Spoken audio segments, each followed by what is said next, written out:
was exhausted mentally, emotionally, and spiritually.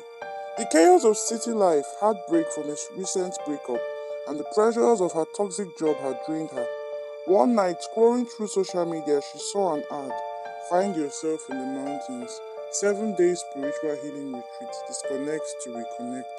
The pictures showed smiling faces, flowing robes, and a peaceful mountaintop retreat. Without thinking much, Amara signed up. The drive up the mountain was long and windy. The taxi dropped her at an ancient looking wooden gate where a man in white robes greeted her warmly. Welcome to Serenity Peak, Sister Amara. You are safe now. The retreat center was stunning, lush gardens, crystal clear streams, and cabins built like ancient temples.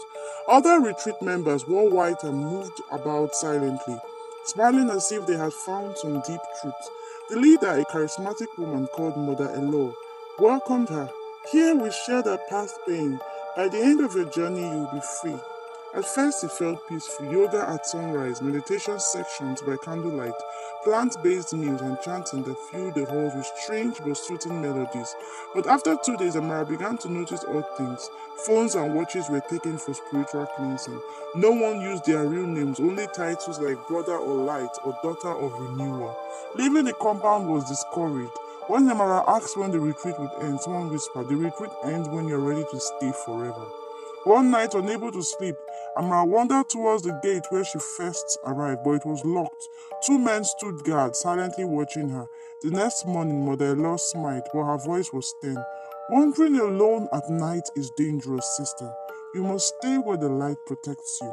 Amara's heart pounded. This wasn't a retreat, it was something else. Days turned into weeks. The retreat sections became more intense. Members were asked to confess their deepest secrets in front of the group.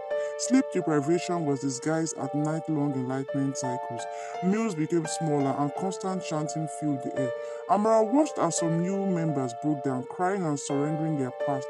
They burned their IDs and wrote letters saying they would never return home. She realized then this was a cult.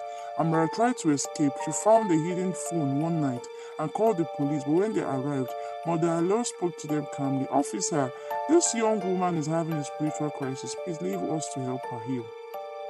The officers left without question. Amara was dragged back inside and isolated for days, forced to meditate until she collapsed from exhaustion. In her isolation, Amara met another captive, Daniel, a man who had been trapped there for months. Together, they devised a plan. They discovered that the retreat had supply trucks delivering food